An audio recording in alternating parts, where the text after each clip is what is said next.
વંદે માત્ર, ભારત માતા કી જય, જય જય ગુજરાત. હું અશોક મકવાણા, સિહોર તાલુકા કોંગ્રેસ પ્રમુખ. તાજેતરમાં જે સ્વરાજની ચૂંટણીઓ આવી રહી છે એના અનુસંધાને જે બૂથ હોય એ બૂથની તંત્ર દ્વારાથી કામગીરી પૂર્ણ કરવામાં આવી છે. એ કામગીરીના અંતે અમારા ધ્યાન ઉપર આવ્યું, અમારું સિહોર તાલુકાનું ટાણા સૌથી મોટું ગામ છે.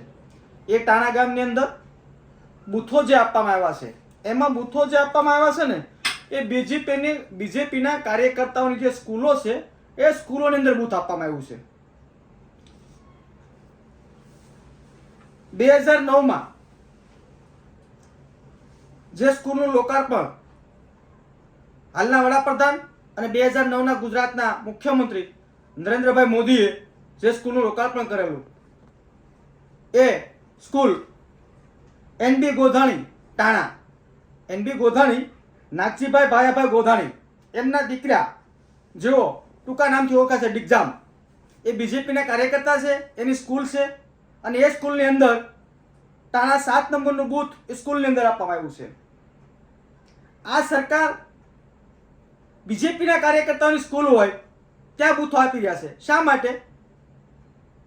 એટલા માટે કે એ બૂથોમાં જે પણ કાંઈ ખોટું કરવું હોય એ કરી શકે છે.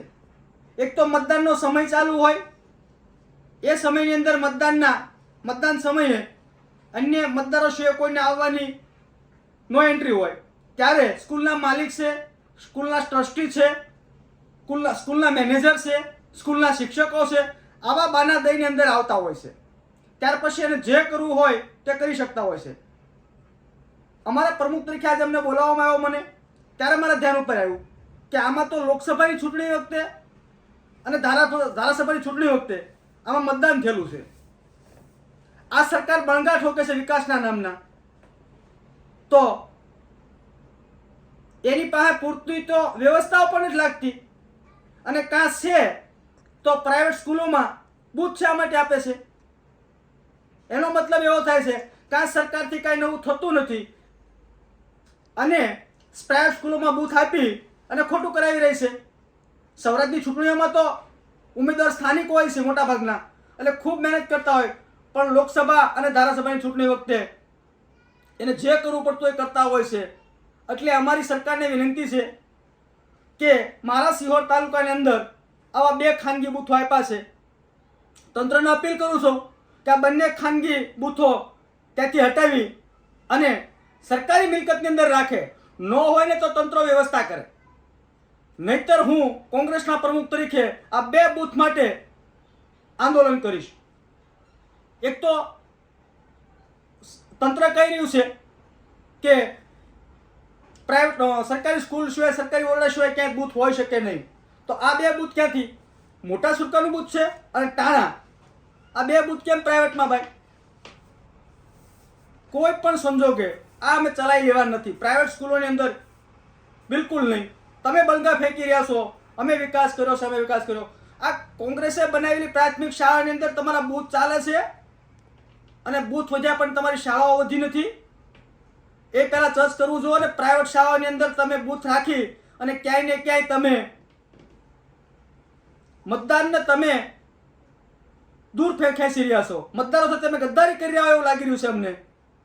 એટલો સમય વીત્યા છતાં તમારથી પ્રાઇવેટ સ્કૂલોની અંદર તમે બૂથો રાખી. આ તો જિલ્લાની અંદર કેટલાય છે. મારો તાલુકો તો સિહોર તાલુકો હતો, એટલે સિહોર તાલુકાના પ્રમુખ તરીકે મને ખબર પડી છે કે આ 2 બૂથો પ્રાઇવેટ જગ્યા પર રાખવામાં આવ્યા છે.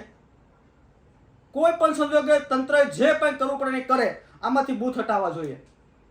આમાંથી બૂથ નહીં હટે ને તો અમે એવું માનશું કે આમાં તમારી ભાગીદારી છે તંત્રની. તંત્રની ભાગીદારી તો જ બને. NB ગોધાણી સ્કૂલ છે, ટાણા રોડ ઉપર હાઈવે પર જ છે, એને તમે બૂથ આપ્યું છે. 2009માં મેં અગાઉ કીધું કે નરેન્દ્રભાઈ મુખ્યમંત્રી હતા ગુજરાતના, ત્યારે એને લોકાર્પણ કર્યું છે. એ લોકાર્પણના ફોટા પણ અમારી પાસે છે. ત્યાર પછી લોકસભાની ચૂંટણી, વિધાનસભાની ચૂંટણી આવી હતી. વિધાનસભાની ચૂંટણીની અંદર આ ડિગજામભાઈ નામના વ્યક્તિ છે, એ ઉદ્યોગપતિ છે, એમને BM-માં મૂક્યા. કોંગ્રેસના ઉમેદવાર હતા અને બીજેપીના ઉમેદવાર કેશુભાઈ નાકરાણી હતા. ત્યારે કેશુભાઈ નાકરાણીને જીતાડવા માટે તનતોડ મહેનત કરી હતી અને એમના ફોટાઓ પણ અમારી પાસે છે અને એમાં સફળ પણ થયા હતા. એટલે કોઈ એમ કહે કે ભાઈ ડિગજામભાઈ બીજેપીના ટેકેદાર કે કાર્યકર્તા નથી, તો અમારી પાસે ફોટા સાથે પ્રૂફ છે એમનું. એટલે તંત્રને વિશેષ વિનંતી કરું છું કે તાત્કાલિક આ બંને બૂથો સરકારી મિલકતમાં રાખે, કોઈ પ્રાઇવેટ શાળા કેન્દ્ર ક્યાંય રાખે નહીં. નહીતર આ બૂથ માટે કોંગ્રેસ પરિવાર 100% આંદોલન કરશે. વંદે માતરમ, ભારત માતા કી જય, જય જય ગરવી ગુજરાત.